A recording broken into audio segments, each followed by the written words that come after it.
Salam, hər vaxtınız xeyir olsun.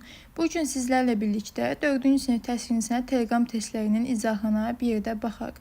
Əgər ödənişli dərslərə qoşulmaq istəsəniz, mənə yaza bilərsiniz.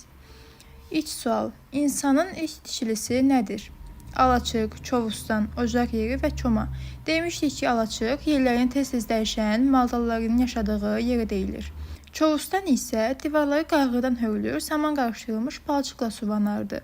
Ocaq yeri. Ocaq yeri insanın ilk dişilisi adlanırdı. Çoma isə daş və çiy kərpicdən dişilirdi, damı torpaqla örtülürdü. Mənası bir yeri toplamaq deməkdir və damı torpaqla örtülür.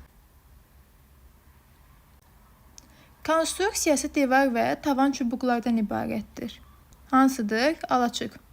Demişdik ki, alaçıqda divar və tavan çubuqlardan ibarətdir. Onun ağırlığı onun dirəyinə düşərdi.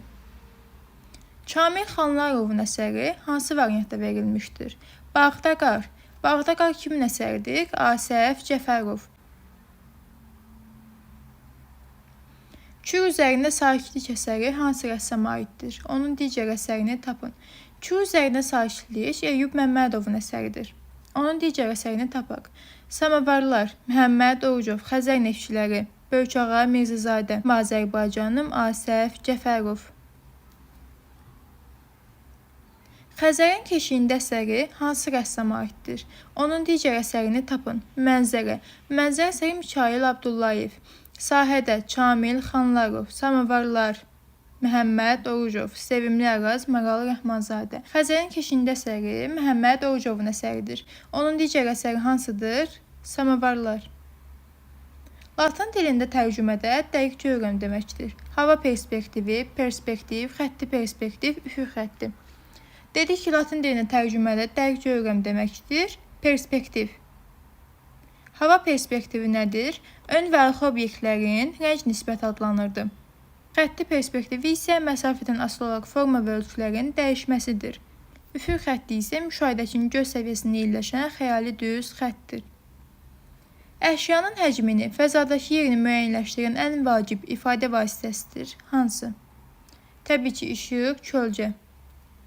Əşyanın həcmini, fəzadakı yerini müəyyənləşdirən işıq, kölgədir. Əşyanın işıqlanmayan səthi necə adlanır? Düşən kölgə, yarım kölgə, şəxsi kölgə, bilik. Təbii ki, şəxsi kölgə. Bilik əşya üzərində ən parlaq yerdir. Yarım kölgə isə işıqdan kölgəyə xəfif keçiddir. Düşən kölgə isə əşyadan digər səthin üzərinə düşən kölgə adlanırdı. Xəzərin keşiyində əsərində üfüq xətti harda yerləşir? Qurumuş rəng təbəqəsinin üzərinə yeni rəngin yaxılmasıdır. Palitra, akvarel, lessirovka və rəngkarlıq. Lessirovka dedik ki, alman sözüdür. Qurumuş rəng təbəqəsinin üzərinə yeni rəngin yaxılmasıdır. Çəltikçi qızlar əsəri hansı rəssama aiddir? Onun digər əsərini tapın. Çəltikçi qızlar Mikail Abdullayev. Onun digər əsəri hansıdır? Mənzərə. Dağlı qadın Nadir Abdurrahmanov. Günəşli atlı Mircavad Mircavadov. Hansı variant Elmira Şahtantinskayanın əsəri deyil? Bahar gəlir, Novruza hazırlıq, neft daşlarında qış, itkisiz böyüdəcəyim. Neft daşlarında qış Tağı Tağıyevin əsəri olmuşdur. Hansı əsər Maral Rəhmanzadənin əsəri deyil? Sevimli Araz, Azərbaycan qadınları, Sahildən uzaqda Laçın Kürdad kəndi, Sahildən uzaqda Altay Hacıyevin əsəridir. Tək bir fiqur, tikili, hətta bütöv bir şəhər ola bilər. Piedestal, monumental, abidə, alaçıq. Təbii ki, abidə. Abidə tək bir fiqur, tikili, hətta bütöv bir şəhər ola bilər. Piedestal heykəl üçün atlıq və özül adlanırdı. Monumental latın sözü olmuşdur. Böyük, əzəmətli deməkdir. Alaçıqda isə yerlərinə tez-tez dəyişən maldarlar yığılıb sökülən alaçıqda kökəri mənzilində yaşayardılar. Uzun ömür əbədlik rəmzidir. Qoç, at, daş və relyef. Uzun ömür əbədlik rəmzi daş olmuşdur. Atın rəmzi zənginlik və şərəfdir. Qoçda isə mərdlik və cəsarət. Relyef isə heykəltaraşlığın bir növüdür. Zənginlik və şərəf rəmzidir. At. Qoçda dedik ki, mərdlik və cəsarət. Atda isə zənginlik və şərəf.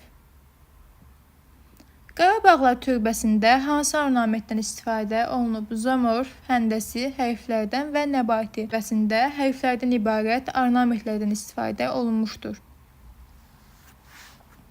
Divarda qapı və pəncərələrin yerlərinin üzərində yarımdairəvi konstruksiya. Günbəz qübbə yarımkürə və ya konus formalı dam örtüyüdür. Tağ isə divarda pəncərə və qapı üzərlərinin üzərindəki yarımdairəvi konstruksiyadır. Atəşşar isə əksinə ibadət kimi istifadə edilmiş alov məbədidir. Böyük Xudafərin körpüsü neçə tağlıdır? Kiçik Xudafərin körpüsü 11 tağlıdır. Böyük isə 15 tağlı. Hansı əsər Məhəmməd Orucova aid deyil? Bayram axşamı, Samovarlar, Xəzərin keşiyində yumurta döyüşü. Yumurta döyüşü Ələkbər Rzaquliyevin əsəridir. Novruz bayramına hazırlaşırlar əsəri təsirinizin hansı növündə işlənib? Rəngkarlıq, qrafika, heykəltaraşlıq və natürmort. Novruz bayramına hazırlaşırlar əsəri Ələkbər Rzaquliyevin əsəridir və Ələkbər Rzaquluyev daha çox qrafika növündə işləmişdir. Qız qalası, Qaladar, Qala küçəsi. Dərcə rəngkarlığının əsasını qoyan sənətkar kimdir? Onun digər əsərini tapın. Dərcə rəngkarlığının əsasını qoyan sənətkar Mirzə Qədim İrəvani olmuşdur. Onun digər əsərini tapaq. Kəndimizin sakinləri Böyükağa Mirzəzadə, Estakada Maral Rəhmanzadə, Qızılgül və Bülbül Mirzə Qədim İrəvani, Neft daşlarında qış isə Tağı Tağıyev. Milli üslubda divar rəsminin ən gözəl nümunələrini yaradan sənətkar kim olmuşdur? Usta Qəmbər Qarabağ olmuşdur. Şuşada Gövhər Ağa məscidinin bəzədilməsində fəal iştirak etmişdir. Mir Mövsüm Nəvvab. Tokay Məmmədovla birlikdə Məhəmməd Füzulinin heykəlini kim yaratmışdır? Cəlal Qaryağdı, Ömər Eldarov, Fuad Əbdürrahmanov, Qəzənfər Xalqov. Tokay Məmmədovla birlikdə Məhəmməd Füzulinin heykəlini Ömər Eldarov yaratmışdır. Digər hansı heykəllər vardır? Xurşudbani Natəvan, Məhəmməd Füzuli, Səttar Bəhruzədə, Üzeyir Hacıbəyli. Bir çox teatr səhnələrinin və dekorasiyalarının müəllifidir. Təbii ki, Toğrul Nərimanbəyov. Toğrul Nərimanbəyovun əsərləri hansılardır? Göyçay bağlarında, Bahar yarmarkası, Nar və armud, Çiçəklər, Köhnə çınar və Qız qalası. Göyçay bağlarında Qız qalası əsərləri hansı rəssama aiddir? İndi dedik ki, Toğrul Nərimanbəyov. O evini və dərs dediyi məktəbin divarlarını quş və çiçək təsvirləri ilə bəzəmişdir. Təbii ki, Mir Mövsüm Nəvvab. Şəki xanlarının yay sarayının divar naxışlarını bərpa etmişdir. Usta Qəmbər Qarabağı. Mirzə Qədim İrəvaninin Gürcüstan Dövlət İncəsənət Muzeyində saxlanılan əsəri hansıdır? Gənc oğlan, Molla, gənc qadının portreti. Bu üç əsər Azərbaycan Dövlət İncəsənət Muzeyində saxlanılır. Mahtərət xanımı isə Gürcüstan Dövlət İncəsənət Muzeyində. Gül və budaqlardan ibarət kompozisiya nə adlanır? Pagoda, ikebana, kalligrafiya və tuş. İkebana gül və budaqlardan ibarət kompozisiya adlanırdı. Onu bəzən çək heykəli də adlandırmışlar. Yapon məbədidir, zəif gülləyə oxşayır. Pagoda. Pagoda zəif gülləyə oxşayır. Hər mərtəbənin öz damı olmuşdur. Bu damların əsas cəhəti isə künclərin yuxarıya doğru əyilməsidir. Maral saxlayan və ovçuluqla məşğul olan şimal xalqları hansı alaçıqdan istifadə edirdilər? Çovustan, çoma, yaranqa və yurd. Maral saxlayan və ovçuluqla məşğul olanlar yaranqa və çum alaçıqlarından istifadə etmişlər. Yapon xalqının ən sevimli bayramı hansıdır? Şun mərasimi, əkinçi bayramı, sakuranın çiçək açması. Yəni albal ağacının çiçək açması, sakuranın çiçək açması Yapon xalqının ən sevimli bayramı olmuşdur. Yunan dilində ilahi Afina məbədi deməkdir. Təbii ki, Parfenon. Parfenon qədim Yunanistanın ən gözəl məbədi hesab olunurdu və Yunan dilində ilahi Afina məbədi hesab edilmişdir. Şəbəkəyə bənzəyir, lakin o taxta parçası ilə deyil, metal bərkitmələrlə yığılırdı. Freska, vitraj, şüşə və metal. Vitraj. Bəzi kilsələrdə daş oymalı konstruksiyaları vitrajla, yəni pəncərədə rəngli şüşələrlə bəzədilirdi. Orta əsrdə Qərbi Avropada tikilmiş kilsələr necə adlanırdı? Orta əsrdə Qərbi Avropada tikilmiş kilsələr gotik adlanırdı.